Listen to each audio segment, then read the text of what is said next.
This year will inspire us. It will change us. But life is more complicated than that. What defines us isn't the turning of the calendar, but how we respond to the days and weeks and months the new year brings. This was never more true than in 2020. A year that forced us to confront fears, to face hard truths, to make difficult choices. 2020 didn't change us so much as it reinforced who we are, as individuals and as a nation. Angry or hopeful, adrift or grounded, divided or united. 2020 showed us what we're made of.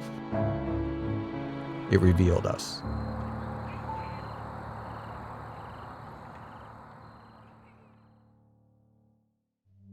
Well, the Chinese government has locked down more Chinese cities because of this mysterious coronavirus. The first confirmed U.S. case of the contagious coronavirus now in Washington state. World Health Organization has just declared a global pandemic. Pandemic is not a word to use lightly.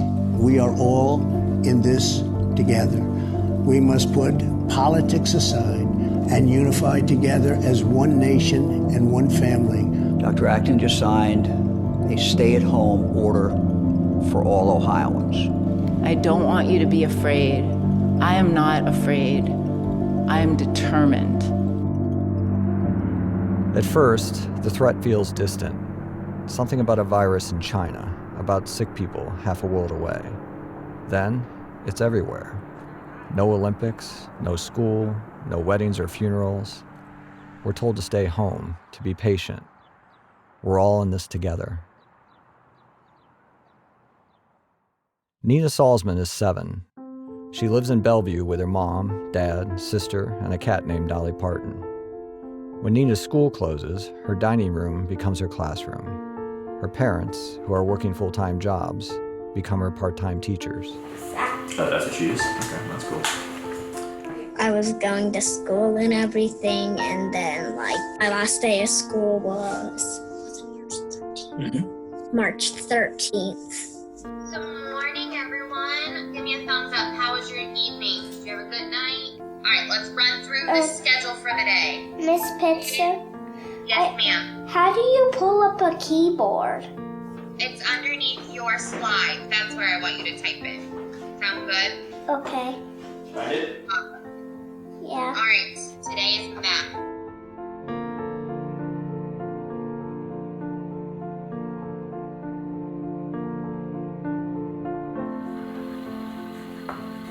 Probably be this one. I'm gonna go back to school, but it's gonna be different.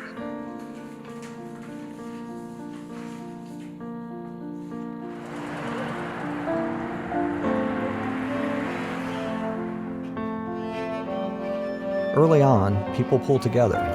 They get creative. They find new ways to connect, to work, to learn. A little T-Rex yoga. I like it.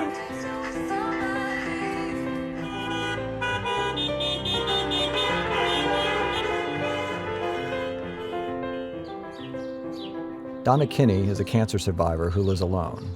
She's determined to stay in touch with the outside world, even if she can't leave her apartment. This is what I've been doing. Some Vera Bradley cards that are kind of fancy. And then I lived in St. Croix, so I got seashell cards.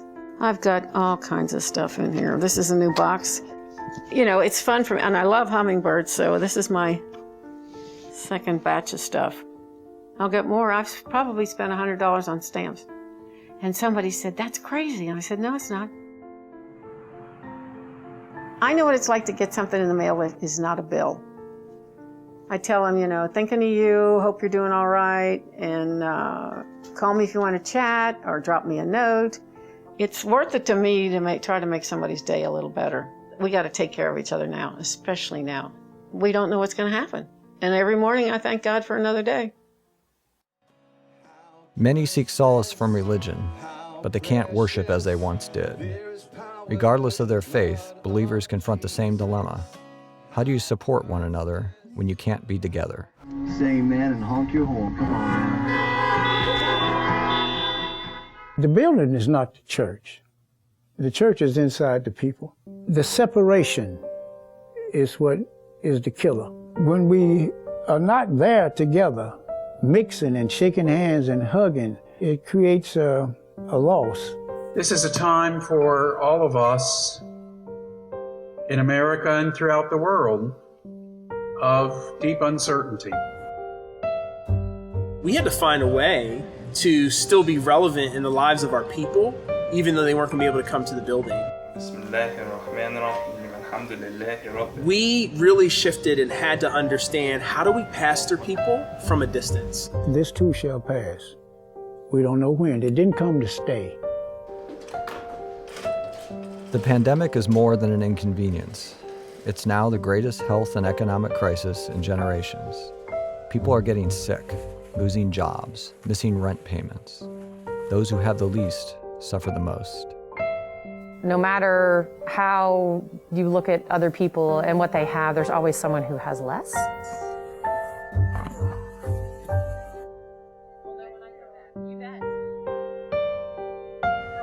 Hi, is this Patricia? Hi, this is Carolyn. I'm a volunteer with the Brighton Center, and I'm on my way with your pantry delivery for this month, okay? All right, well, I should be there in just a couple minutes. Being an active part of the community is important, getting out there and meeting your neighbors, but also supporting them, because every time you do that, it's an easy, no-pressure environment. It doesn't cost you anything, and you get to know people who live around you. There's never enough volunteers. There's never enough dedicated volunteers too that, I don't know, back to our self-focused culture, I guess, that are willing to do a lot of thankless jobs. And just know that it needs to be done, and do it.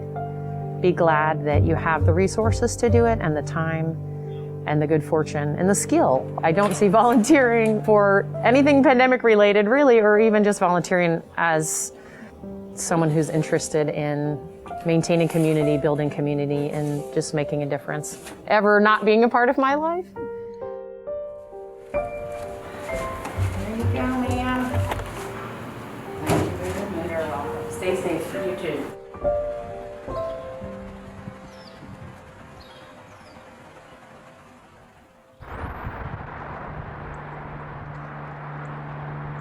By the end of April, more than 60,000 Americans who contracted COVID-19 are dead. Every day you wait, our lives will be lost. And so I've had that kind of sense of urgency throughout this. If you think you're in line with the outbreak, you're already 3 weeks behind.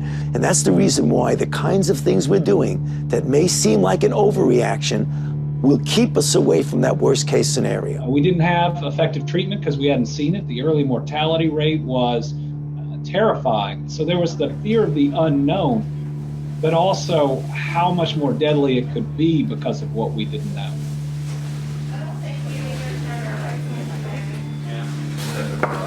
Don't think I've ever faced a challenge with this level of ramification to society. People stayed at home. They had their heart attacks at home. Sudden death rates at home went up as much as 800% in New York City.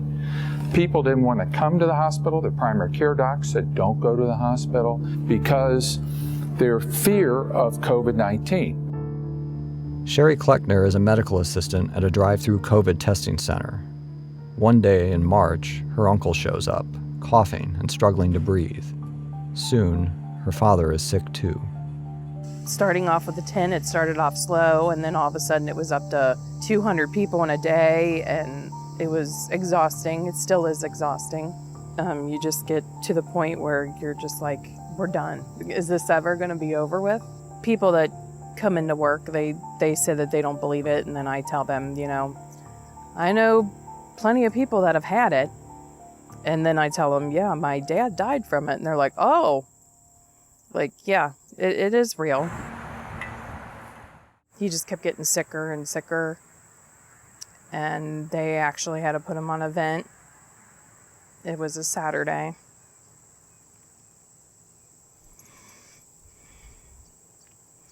Sorry.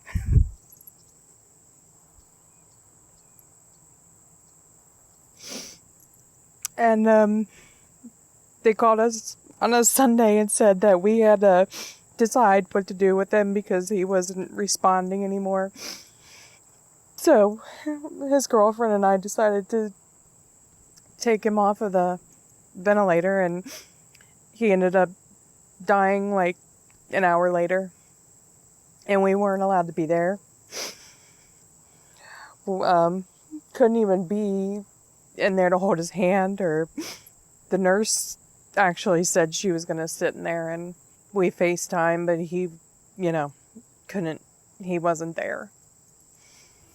So we didn't get to say we said our goodbyes, but hopefully he heard.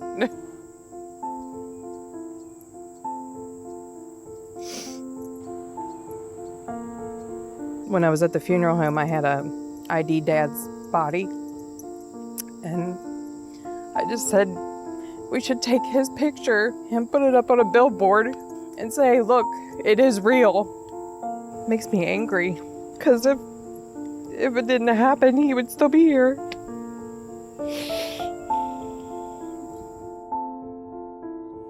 Even the rituals around death and dying change. How do you grieve when you can't be together? When you can't gather for a funeral, or shiva, or janaza? Lori Hicks is a funeral director. It's her job to find a way. A lot of sleepless nights, lots of tears were shared with families. We went from a period of time where families weren't allowed to be bedside, and then sitting in front of myself that gets to tell them that they could have 9 other people with them to say their final goodbyes to their husband or to their dad. And where is that cutoff line?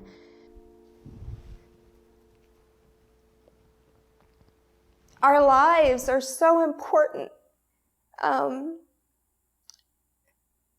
We celebrate so many milestones of our life. It's not fair for the death to be taken away from somebody. And that's what we were feeling like in the beginning, was we were the ones that were taking, that we were the ones taking that opportunity away from somebody, something that's so very important. So, yeah, I was feeling guilty. Absolutely.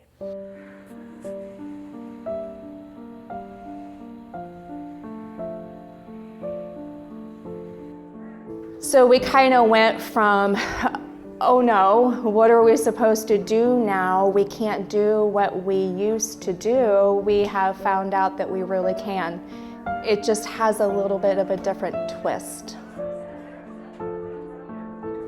You would have thought the first public visitation that we were able to host here, even though we had to figure out how to put the lines on the floor and how to set up our chairs, you would have thought we were preparing for a party. We were excited, we were happy, we were ready to open our doors, to have the community come back in our home.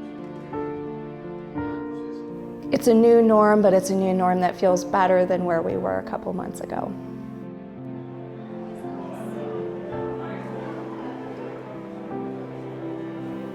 Lori and her staff now use a homemade UV wand after every funeral.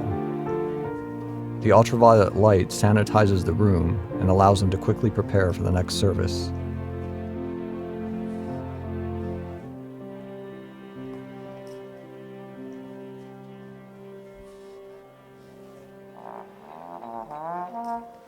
Jimmy Chung was a child in Hong Kong during the SARS outbreak there in 2003. This year, he's living through a similar crisis in Cincinnati, struggling with his girlfriend, Angela, to study music and hold on to the teaching jobs that pay their bills.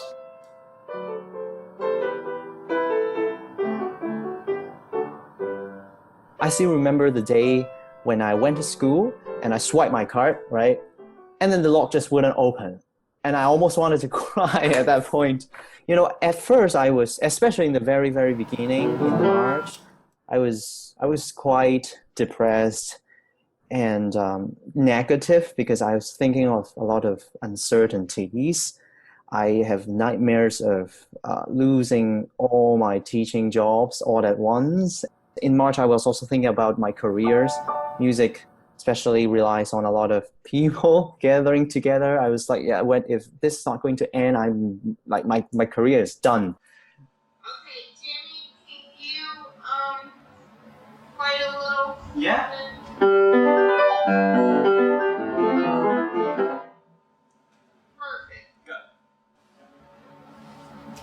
And hello friends from YouTube. Thank you very much for joining us. The mini concert today is being streamed from our living room. We just purchased this piano like 2 weeks ago, right? After not having piano to practice on for almost like 3 months. I hope you enjoy it.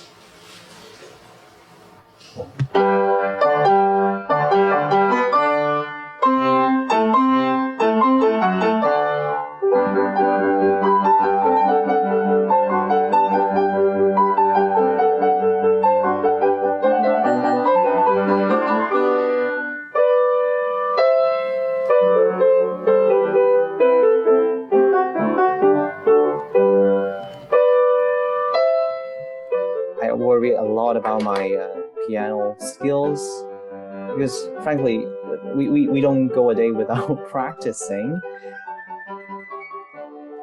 I feel like I am compromising not only my career, but my students. I'm not able to give them the best that I can possibly can. With schools closed, seniors lose out on more than education. Spring sports are canceled, so are proms and parties and graduation ceremonies. Stevie Wolf is a senior volleyball player at Mount Notre Dame, where she finds there's a new way to say goodbye. Going into quarantine and having all of my senior events canceled, I was kind of in denial the first couple weeks, not really feeling like, oh, this is happening right now. And then it hit me like one night and I just broke down. I started crying. I just felt overwhelmed. Take your hats off. Oh, you did. Skill. You're going to go up to commencement. She'll tell you what to do. It'll be easy. It'll be all fun. Enjoy, Stevie. Congratulations. So, what we're going to have you do, there's Cougar Paw right here. We're going to have you walk from that one to the one in the middle of the foyer. It was better than I could have imagined. They did so many little things that made my experience so much better when I couldn't have the big graduation.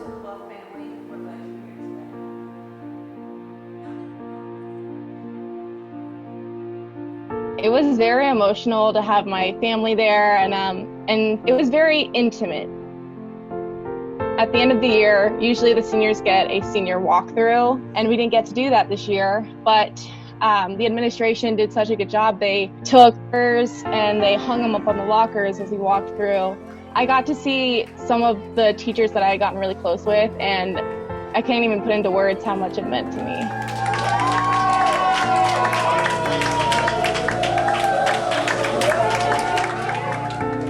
Well, it says leave it. It usually says leave it here. 3 Cougars get over. How does it feel to be bad? Oh my god. I could love it as much as I want.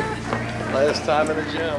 I was able to really take that step forward and be, okay, I'm done with this. I can remember it, appreciate everything that it taught me, and now I get to move on.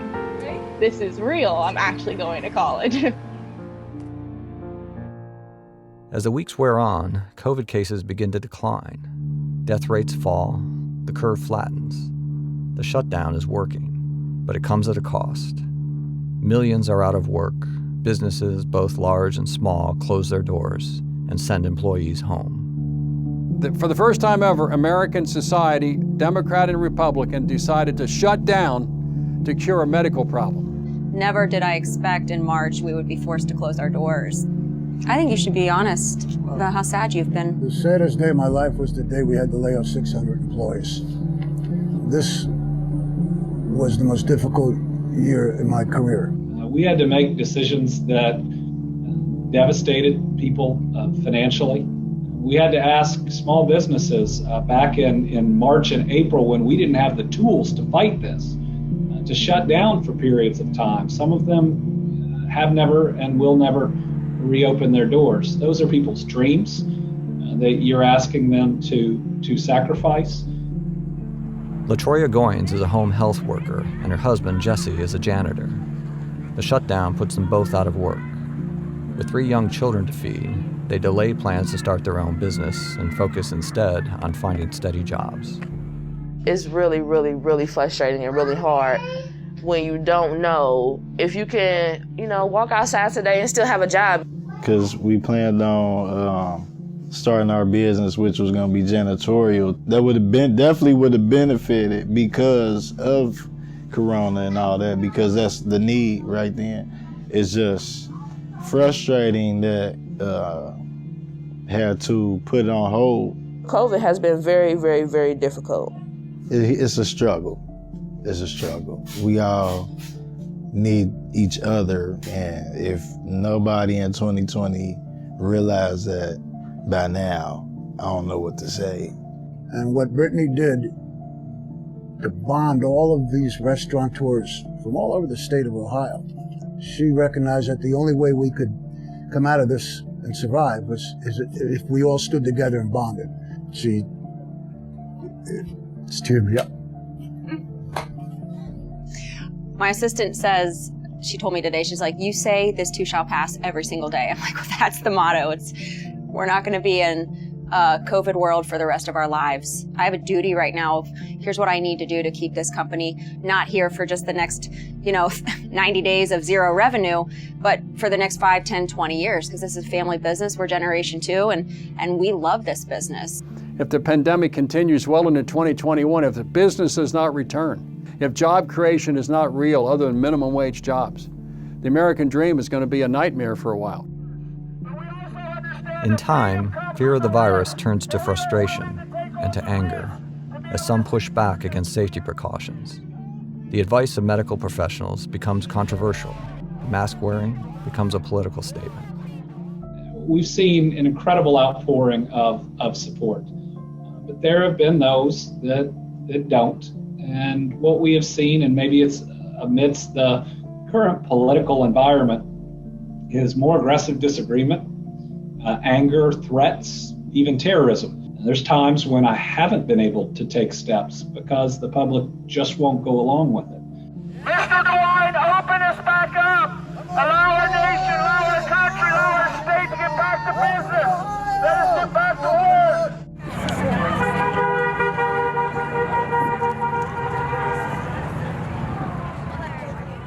But a lot of business owners were afraid they're going to lose their businesses if they didn't open up. We had to have a voice that people need to speak up. I was watching my friends struggle. I know people I knew, and then listening to people who I didn't know, telling their stories. They were struggling. I mean, this was 8 weeks of shutdown. I mean, we did what we were supposed to do. The numbers just aren't there. And COVID's real, don't get me wrong. Did people get COVID? Sure they did. And there was people that had to go to the emergency room, but they weren't getting overwhelmed. It wasn't what they thought. You vote them out. And by the way, our country was built on checks and balances. People are waking up and they want the truth. He's deceived us for real. This is our lives. We don't want to be locked down. We don't want to be lied to. We want to live life.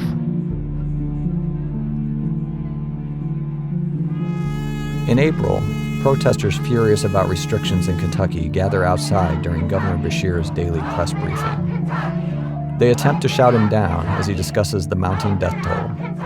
We do have some folks up here in Kentucky today, and everybody should be able to express their opinion that believes we should reopen Kentucky immediately right now. Folks, that would kill people. It would absolutely kill people.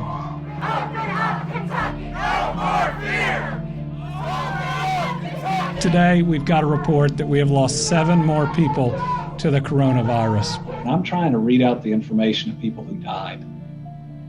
And people are intentionally trying to drown that out. I wasn't going to let people see that it was hurtful, because those families that had lost individuals deserved better. A month later, protesters return, This time, they show up at Bashir's home.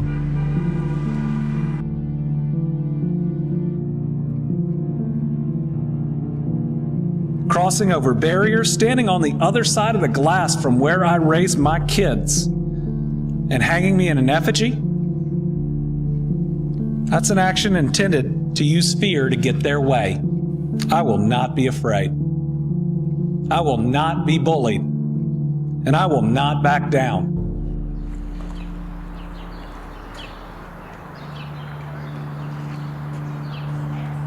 By the end of May, more than 100,000 Americans who contracted COVID-19 are dead. And behind tonight's heartbreaking number, there are more than 100,000 people with names and stories. 100,000 souls lost not to a war or to terrorism, but to a virus that didn't exist just a few months ago.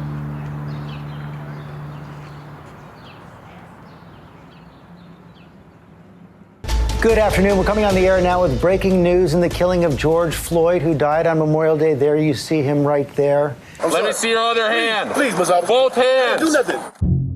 In late May, a new crisis brings protesters into the streets. A black man is held down by police in Minneapolis, a knee on his neck. As George Floyd dies, his last words ignite a movement. I can't breathe. I can't breathe. I can't breathe. I can't breathe. I can't breathe. Nobody wants democracy. Let's fight. This wants democracy. Let's fight.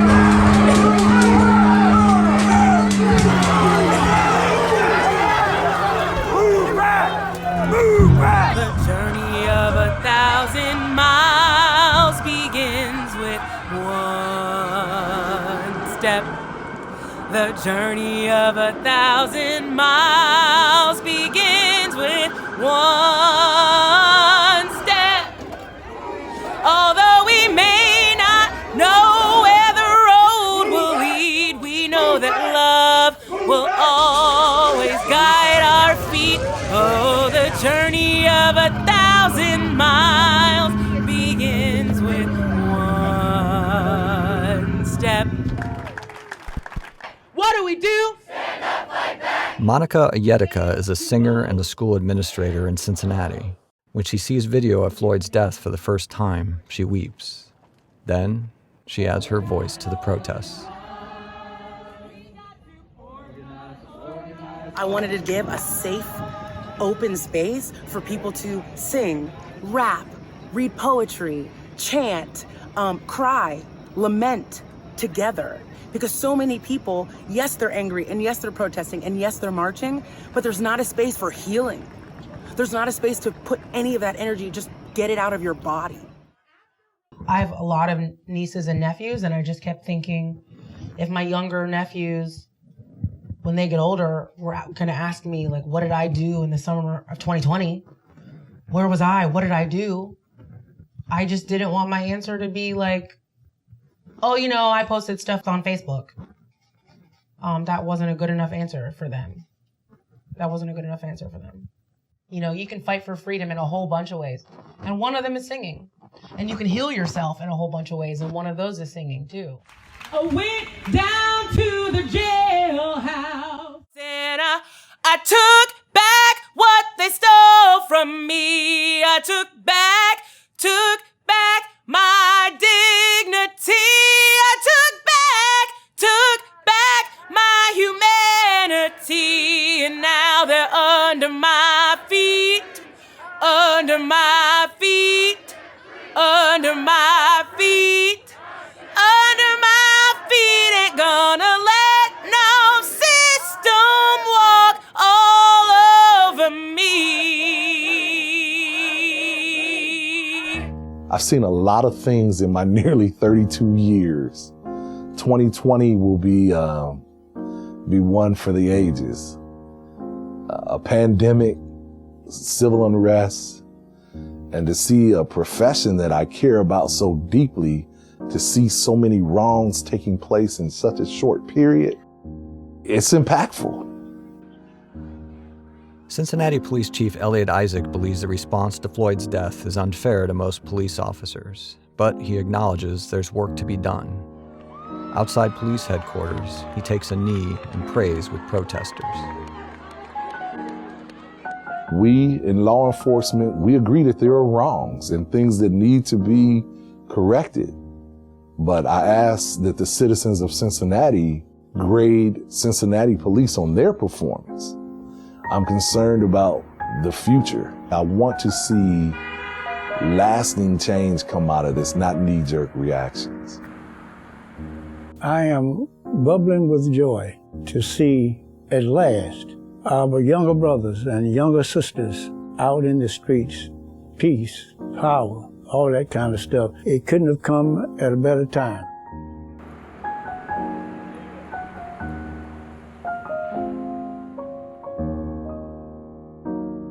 Many Americans crave a return to routines, to distractions, to fun, but it isn't easy. Tucker Barnhart plays catcher for the Reds. With a pregnant wife at home and a pandemic raging, even baseball is complicated. I didn't think about opting out or anything like that. I want to play ball. I'm a baseball player, so it's my job. I'm taking even more precautions now than I was, so I don't have to go without seeing him for the rest of the season. After months of delay, the Reds finally opened the season on July 24th. Barnhart's son is born the next day.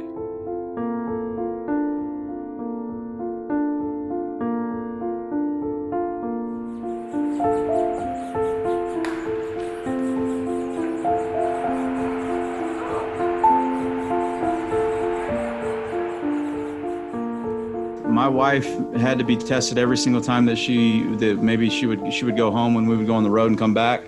Going on the road, and every time you go on the road, not know when you're going to see your family next because of things that are kind of out of your control is difficult. So it's constant stress of being able to be around your family and wondering if it was safe enough for your family to be there.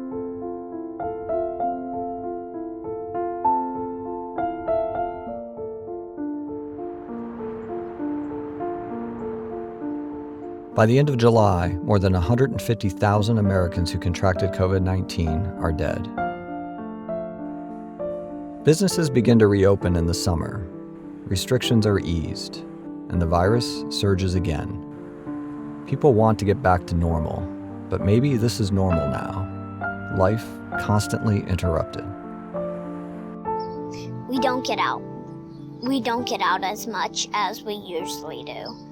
We usually get out like every day, but now we only get out like once a week to get some fresh air.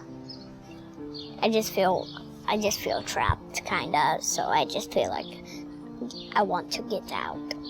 I just want to go somewhere for a whole day and see other people.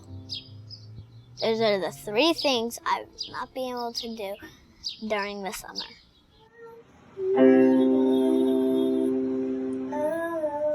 After months of staying at home, Nina's family drives to Texas to quarantine for 6 weeks with her grandparents.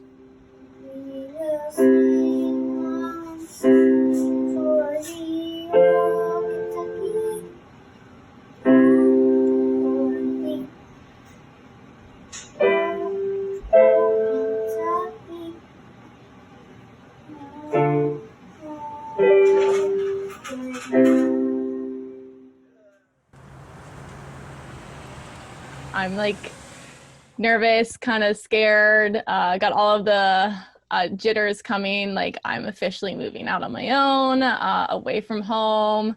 Classes start in 2 weeks, August 17th. Whether they're online or in class, we'll see. I was able to start playing volleyball again. Yeah, it's released a weight off of my chest, and I just feel like I'm back to being me. It's just nice to touch the ball and do what I've loved for, I don't know, however long I've been playing.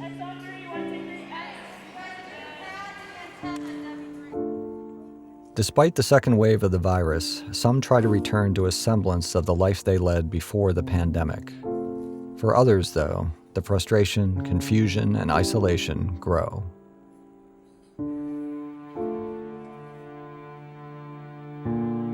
Everybody's life has been, dramatically changed. I mean, we have grandchildren who live literally down the road.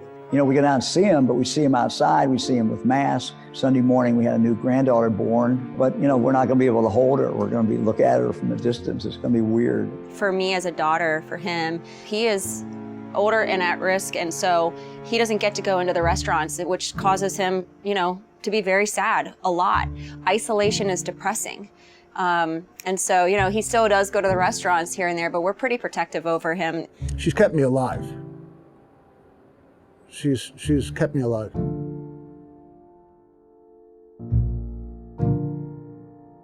I'm frustrated because it's not getting better, and it's simply because people are not caring about anybody but themselves. It's a selfish thing not to wear a mask. That's why I'm frustrated, because every morning I get up thinking this is a nightmare. When is it going to end? I can't go outside. I need a hug. That's what I miss more than anything. And I know for a lot of people, they think, well, I miss being able to go to a bar. You can drink at home. But, you know, everybody's been so privileged, I think, for so long. We've taken all this for granted. I'm all the more determined to get through this. Nedra Ward has been a Cincinnati police officer for almost 20 years. This is one of the most violent summers she's seen. The city is on a record-breaking pace for homicides. There's no outlet right now for people. You know, there's nowhere for people to really go. A lot of places where you go and be social were shut down. So people, you know, men need an outlet, women need an outlet. Everybody needs an outlet somehow, you know. I think it really got real sad for me when I seen how often we are having people shoot each other here in our city. Even kids like getting hold of guns and, you know, young people getting murdered. I'm like, the numbers are getting high. And it's just not slowing down. It's just like one after another. We have District 5 units responded to a shooting. We discovered a 8-year-old suffering from a fatal gunshot wound. We are getting ready to watch fire and EMS spray off some of the playground equipment as well as the sidewalks that are covered in blood from the shooting that happened early this morning. What is going on? This is not who Cincinnati is or who we used to be, none of that. This is just not us. So I'm just trying to figure out, like, how did we get to this point? Why are we here? I pray things turn around because it's just one after another and people are being murdered for nothing, absolutely nothing at all. I think it's a lack of communication. Like, we don't know how to communicate no more. I just don't know where we're headed. And I just think we need to really get it together as a country. We need to clean up our house. It can't be one-sided. We need to come together and meet in the middle. But we aren't coming together. We're pulling apart. The response to the pandemic, the protest and counter-protest, the presidential election, all of it divides us. Sometimes, it seems, the only thing we share is the virus. We are in a situation where we're seeing rapid spread faster than we've ever seen it before. And we know what's causing it. We know what's driving it. It's people not wearing masks. It's people letting their guard down. COVID doesn't care if you're over it or not. It's here. So you can stop wearing your masks. You're going to get COVID, most likely. I mean, your risks are much, much higher. This is the way it is now, and we don't really have a choice. I mean, it's just sort of the new normal. By the end of September, 200,000 Americans who contracted COVID-19 are dead.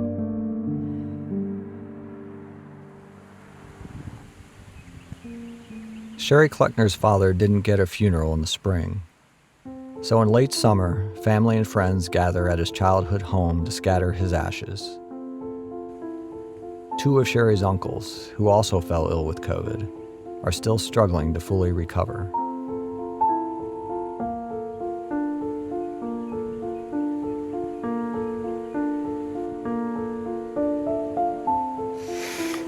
Cheers. Cheers again. Yeah. Cheers. Love you, brother. Cheers, Dad. Love you, Uncle Gary. Get them all out of there. Where you want it to be.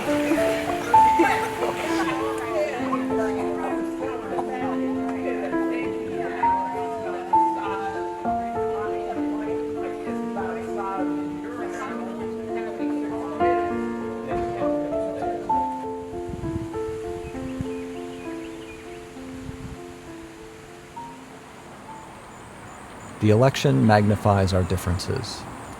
How should we vote, by mail or in person? How should we campaign, at big rallies or by Zoom call? Every issue, every crisis becomes a political issue, a political crisis.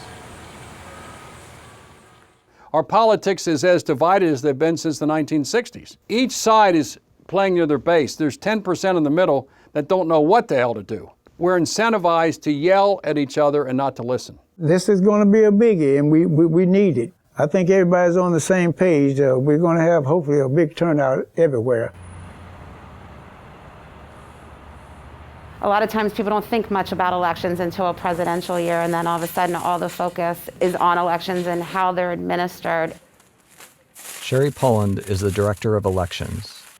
It's her job to make sure ballots go out on time and every vote is counted, no matter how loud or angry the partisan fights become. There's been so much planning and so much preparation that it's go time. Now those ballots are being put in the mail, and then we know that's the beginning of democracy, and it's the most simplest way for people to exercise their voice.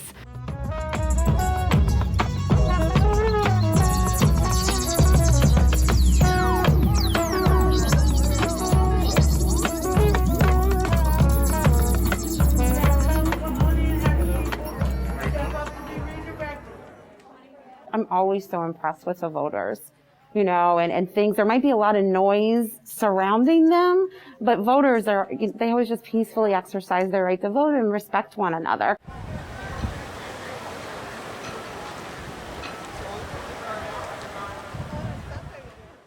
Tonight, a backlog of undelivered mail is piling up in post offices around the country. Mass mail-out ballots are going to be more at risk of fraud. You will determine the outcome of this election. Vote, vote, vote.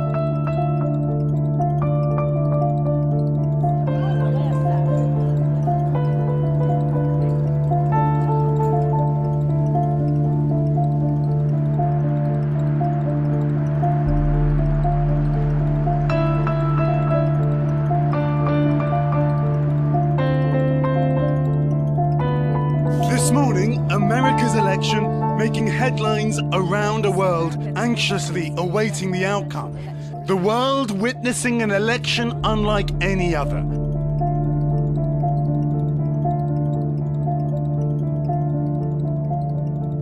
Election day becomes election week as millions of mail-in votes are slowly, painstakingly counted. The results leave the nation exhausted and anxious, and as divided as ever. This is a scene outside of the Maricopa Election Center. If you count the legal votes, I easily win. If you count the illegal votes, they can try to steal the election from us. We are going to avoid airing any more of this White House briefing until it returns to what it was supposed to be, which was the Coronavirus Task Force providing medical information. After 4 long, tense days, we've reached a historic moment in this election. I pledge to be a president who seeks not to divide, but unify. Who doesn't see red states and blue states, only sees the United States.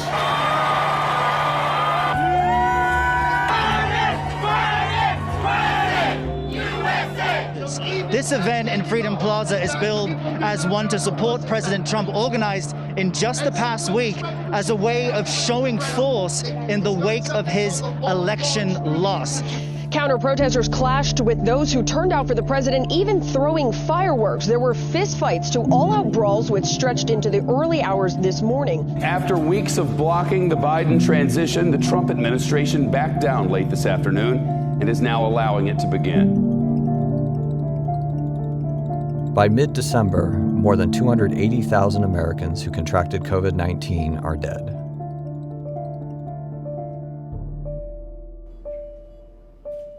As the year nears its end, life still feels off-kilter, unsettled. The things we count on to ground us remain unstable. School, work, friends, and family. Nothing is the same as it was, and no one knows when or if it will be.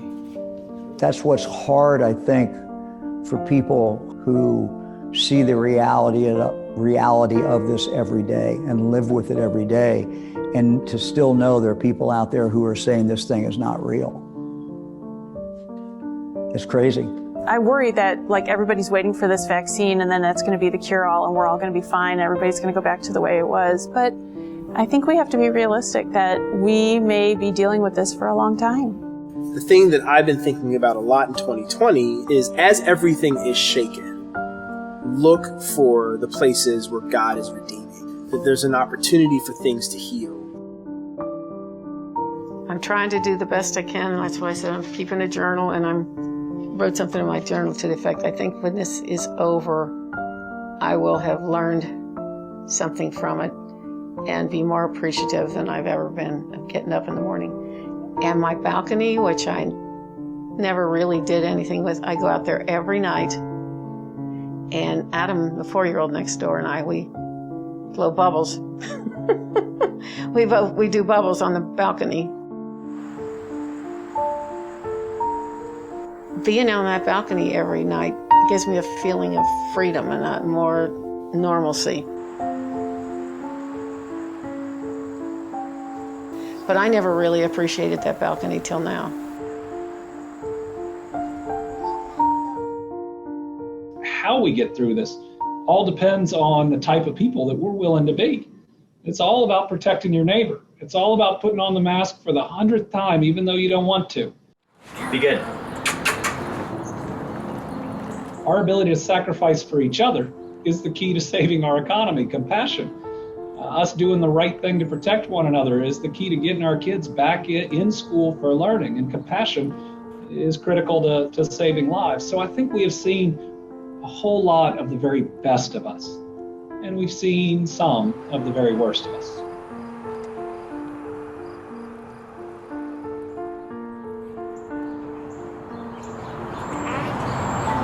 There, perfect.